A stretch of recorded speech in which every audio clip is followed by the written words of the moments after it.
Hello and welcome to the interview here on France 24. Well, it's one of the world's most dangerous, corrupt, and poverty-stricken countries. It's a densely populated Muslim nation in the heart of Asia. It has a nuclear arsenal, and it has civilian leaders who many say answer to the army. And it's also the place where Osama bin Laden hid from the world until U.S. Navy SEALs found him last May. Now, we're talking, of course, about Pakistan. It's a country where my guest today, Daniel Jouanneau, welcome to the show. You were the ambassador, France's ambassador to Pakistan until as recently as 2 weeks ago. Yeah. Very recent experience. You were freshly back from the country. I want to start with a very basic question. You heard my description of Pakistan in that introduction. Dangerous, corrupt, poverty-stricken, a place where the civilian government answers to the army. Is that an accurate description in your opinion, in your experience? But it is an endearing country. It grew on me. I'm very attached to these people of Pakistan, very warm, probably one of the most hospitable people in the world. But you were France's top diplomat there. Yes. You were a man in a very difficult position because if, and it does seem that this is the case, that if Pakistan is a country of as many contradictions as it seems to be, you had a very tough balancing act. Yes, but I try to meet a lot of people. I travel extensively. It is possible. You have to be very careful, but the government of Pakistan provides you with the necessary security. I met many people in the civil society, among politicians, in the army, and access to everybody is very easy. And privately, you can be very candid. And when you are friend of Pakistan, and France is friend of Pakistan, France is friend of India, friend of Pakistan. Which is difficult because Pakistan and India are not quite friends. But you can say a lot of things privately. Oh, well, let me ask you about the candid, the private part, because right now one of the main contradictions is, especially with the United States and Pakistan, they need Pakistan to help them fight terrorism. They do, yes. The Taliban. Yes, everybody does. But on the other hand, and we hear it even today with Afghanistan's President Hamid Karzai, they're accusing Pakistan and its spy agency, the ISI, of supporting the very terrorists they are supposed to be fighting. There is a lot of frustration in the United States, which I understand very well, because the US have invested a lot in Pakistan since the Cold War. Military investments, economic aid, food aid, training of hundreds of officers in the best... Billions of dollars invested. Billions of dollars. And what for? Because the purpose of this huge strategic program was to encourage Pakistan to make peace with India. And especially since 2001, to help Pakistan to fight against terrorism. And it is a fact that this fight against terrorism is a selective one. But why is that? What is keeping, in your opinion and your experience, what is preventing Pakistan from getting fully on board in this fight, fully committing itself to engaging in this fight, going after the Taliban and the terrorists? You know, they have been very tough against Al-Qaeda, and hundreds of soldiers and officers from the Pakistani army were killed. But at the same time, we have discovered that Osama bin Laden was living in Pakistan. Do you believe the Pakistanis knew he was living in the town of Abbottabad? Some of them did, of course. Who knew, who didn't know, we don't know.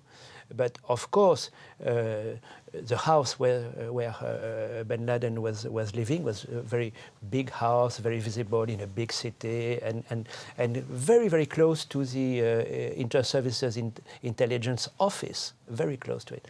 So there is an ambiguity there. And Also, you have these Afghan Taliban who have found a shelter in Pakistan. In the tribal region. Yes, in the this northwest. Yes, exactly. And you know, there is a kind of agreement between the army, ISI, and these movements. They enjoy this shelter on the Pakistani side of the border, and they commit themselves not to attack anybody in Pakistan. So you think that there's actually some sort of agreement almost Yes. that we'll provide sanctuary for you here, but do not attack anyone across the border. And other movements like Lashkar and Taiba, Jamaat-ud-Dawa, the new name of it, which are against India, are free to move and to do what they want in Pakistan. Within Pakistan. Within Pakistan. You were still ambassador for France in Pakistan back in May when the U.S. Navy SEALs came in the middle of the night, found bin Laden, and killed him in this house. What was your reaction there as France's ambassador? How did you experience that event? I shared everybody's perception in France, in Europe, in the international community. It was a shock, but the perception on the Pakistani side was completely different. It was also a shock, not because they were discovering, as we did, bin Laden presence here, but because several helicopters, U.S. helicopters, could freely fly in the middle of the night without any problem and fly back. And so this has been a matter for humiliation for Pakistan. For us, it has been a matter for indignation. For them, I mean, for the army, for the civilian, and it has fueled a very anti-US feeling. Since then, there's been the anti-US feeling. It's very easy to, you know, it's a scapegoat. Pakistan sometimes need a scapegoat, and the US are considered now by the public opinion as the #1 enemy instead of India. Even more than India. More than India.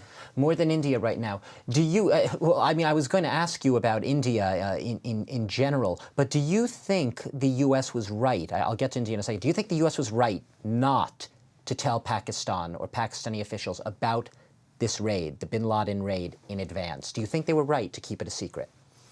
Well, they made this decision to keep it secret until the end, certainly because they feel a deep frustration at being disappointment in their relation with Pakistan, and lack of trust. They couldn't trust them. Lack of trust. I mean, the priority for Pakistan is to, in its relation with the international community, is to rebuild trust. To rebuild trust. India, many people will say who know this country at all, Pakistan, everything centers on resolving its conflict with India. You solve that problem, everything else will be solved. Do you agree? Can you imagine? You have a border, you have 3,000 kilometers border, which is practically closed. And India does 2% of its external trade with Pakistan, and the same for Pakistan, 2%. 2%, that's... It's incredible. And you can imagine how many very interesting opportunities of partnerships are missed because of this situation. And Hamid Karzai, the Afghan president, is now in India this week. Yes, which will... For trade. It will fuel this Indian obsession of Pakistan, which sees a threat coming from India and an Indian threat coming from Afghanistan. It feels like it's in between two hostile nations. Yeah. We're running out of time. I want to ask you quickly. Obviously controversial, but WikiLeaks, we all remember these documents. There was one particular WikiLeaks document in which one of Nicolas Sarkozy's top advisors, Jean-David Lavitte, he expressed concern, according to WikiLeaks, about Pakistan's nuclear deterrent, the safety of its nuclear arsenal. Having lived in Pakistan, are you concerned about the safety of nuclear weapons? They have the weapons, they've done tests. I share Jean-David Levitt's concern, as everybody. All partners of Pakistan would like to be sure that safety and security of the nuclear assets of Pakistan are in good hands, and this is what, of course, the government of Pakistan is saying time and again.